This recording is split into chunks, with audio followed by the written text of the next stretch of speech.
You're listening to the Small Business Talk podcast with Cathy Smith. Episode 40. Small Business Talk is a podcast for business owners and entrepreneurs who want a better way to run their businesses without spending years doing it the hard way. Small Business Talk is hosted by Cathy Smith, who has run the same marketing agency for more than 17 years and helped hundreds of business owners achieve their marketing goals. Hey, I'm so glad you could join us. Today we're going to talk about overwhelm and how to avoid it. Yes, we all get it, but there's a few tips and tricks that we can do to either prevent it or minimise it. So let's start by talking about time management and the myths around it. Here are 4 common ones. I don't have time. Only I can do that. I have to be everything for everyone. Multitasking is the way to achieve more. Oh no. Let's start with I don't have time. No, it's not that you don't have time. It's that whatever you're thinking of is not high enough on your priority list. We all make time for the important things. If you're a busy mum, you're not late to pick up the children. You have a hard stop at 30 minutes, 10 minutes, or okay, when the children are a bit older, 5 minutes before you need to be there. If you have an important meeting that you really need to make happen, you will. You'll be there early, or at the very least on time. My point is that if it's important, you'll make time. So if it's high enough up your priority list, you do have time to do it. We all have the same amount of time, but some people seem to be able to do lots and others not so much. Only I can do it. Seriously? Are you a brain surgeon? If you are, then yeah, probably only you can do it. But I get it. We all like to think that we are the only ones that can carry out that task, that our business is our baby. However, generally, that is not the case. Delegation is the secret to getting your time back.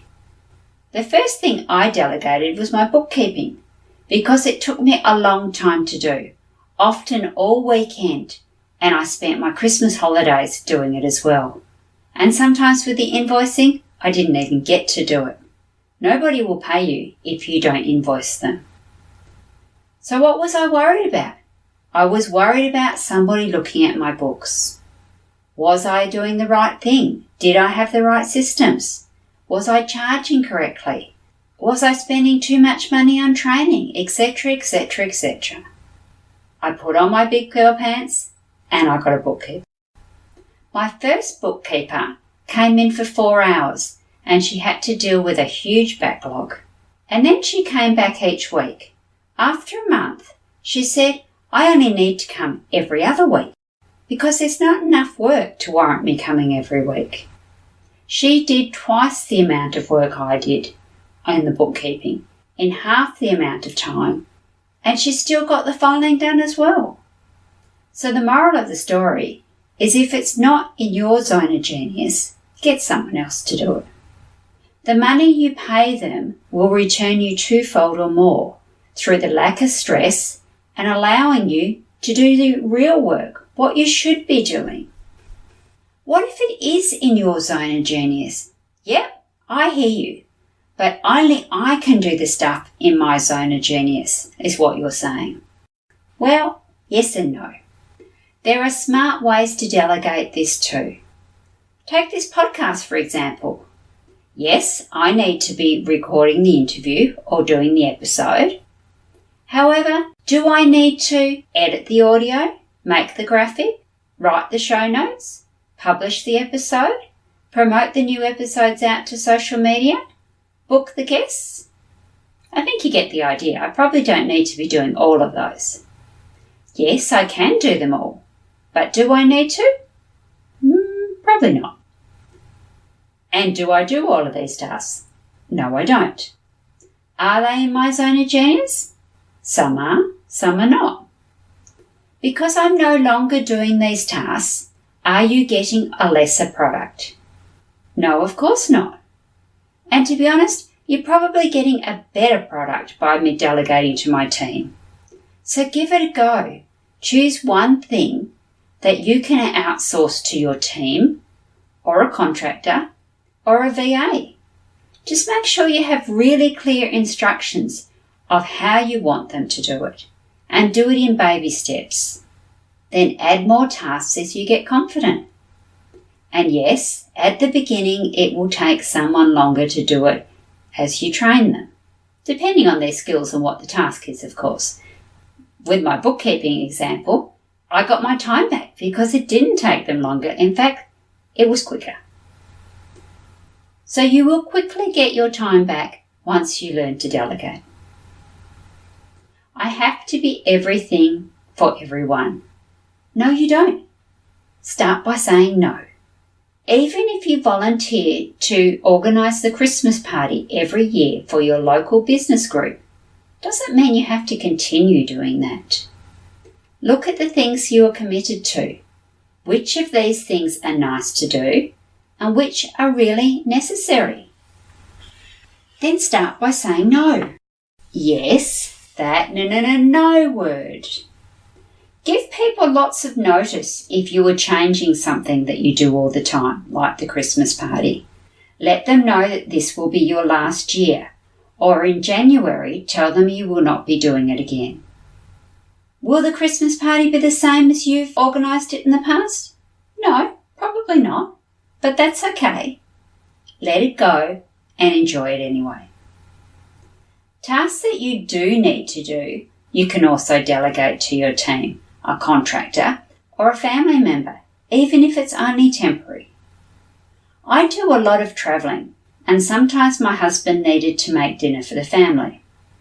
When the children were younger, I was a stickler for making sure that they had plenty of vegetables at our evening meal.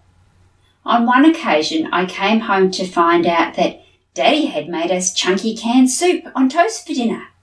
The children thought it was lovely. They'd had a great fun dinner. Did they have lots of vegetables? No. And of course I was horrified. But guess what? No harm was done. Their tummies were full. They'd had a fun evening with Daddy. And yep, they got double veggies the next night. But it's okay. It wasn't done my way. But it was done. If it was done like that all the time, it might be a problem. But as a one-off and occasionally, it's okay. In business, as long as the customers get the result that they need in the manner and the high standards that your business desires, then it's fine. Sometimes you just need to let go of the way it's delivered. If you have a well-defined set of tasks, guidelines, or standard operating procedures, SOPs, then the delivery will be perfect every time. But I'm a one-woman, one-person business, is what you might be saying. Yes, but if you get your SOPs done now, your standard operating procedures, it will be a much easier task to outsource or delegate when the time comes, and most of the work will be done, so it will be even easier still. Multitasking is the way to achieve more. This is definitely a myth. Multitasking means doing more than two things at a time.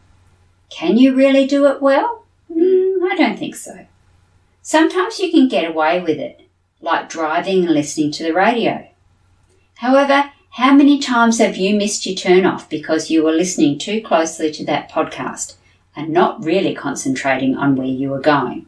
Yes, you were driving, and yes, you can do that without putting a lot of thought into it, but you did miss your turn off. The problem with multitasking is we have to keep resetting and switching between tasks. Multitasking is really bouncing between tasks. Doing complex tasks together just doesn't work. A study by Adam Graisley, MD, PhD, of the University of California, San Francisco's Neuroscience Imaging Center found that multitasking has a negative effect on our memory, our working memory, which gets worse over time and as we age. Our working memory is what we use to hold and access our information in our brain. Think of it like your operating system. Still not convinced that multitasking's not good for you? Well, when you've got a chance, how about you try this little exercise? Take a sheet of paper and draw 2 lines on it. On one side, time yourself to write down, I am a great multitasker. Then on the second line, write the numbers 1 to 20 in sequence. So 1, 2, 3, 4, etc., all the way to 20. And see how long it takes you. For most people, it takes about 20 seconds. Then turn your paper over and do the task again. On the first side, write I. And then on the second side of the line, write 1. And then go back and write A on the first side. And then 2. And then go back and write M and keep going until you've written I am a great multitasker on one side and 1 to 20 in sequence on the other. Alternate back and forward. Write 1 letter and then 1 number next to each other in sequence. And see how long that takes you. How did you go? I'm guessing it took you a lot longer than 20 seconds to do it the second time. If you'd like to read the full article that came from, it's from Rescue Time blog, and the link is in the show notes. So what can we do to stop overwhelm? Well, think about the things that we were talking about as the myths. So start with prioritising. Delegate. Say no. Don't overcommit. Time block. And then think about restricting or reducing your social media. You know, when you're just scrolling. Start by making a list of what you really need to get done today. Now look at that list again. What really, really, really needs to get done today? What can you delegate? What can you remove?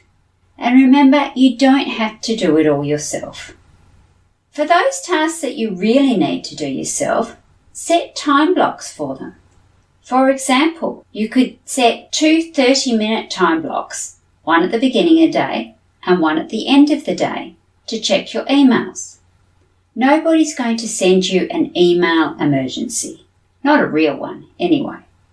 Most emails can wait for a few hours. If you're really worried about it, start your first one, say at 10, and then do it at 2, so you don't have such a big gap in your working day when you've checked them.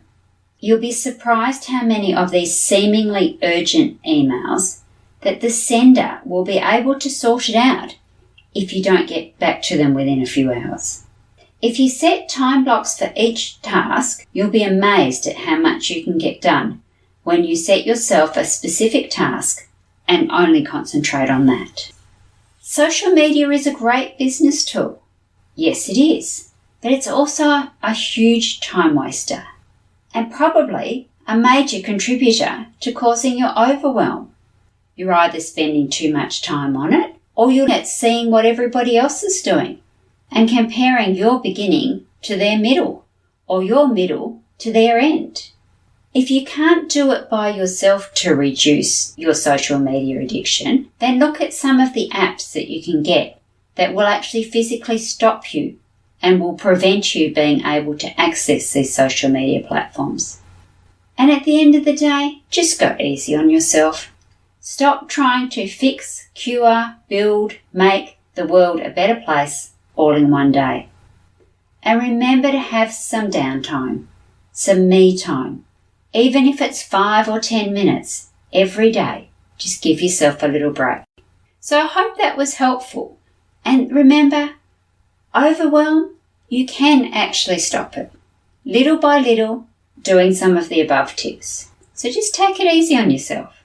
Next week on the Small Business Talk podcast, we're going to be talking Facebook marketing tips. Lots of interesting things on that episode. So I'll see you then. Bye. Don't forget to subscribe to Small Business Talk podcast and head on over to smallbusinesstalk.com.au/downloads for all the show notes and links to this episode. Remember, to be great, you must start. Pick one tip from today's episode, take action and implement it. Let's meet again next week at the same time and place. Until then, take action. And SBT community, enjoy your journey.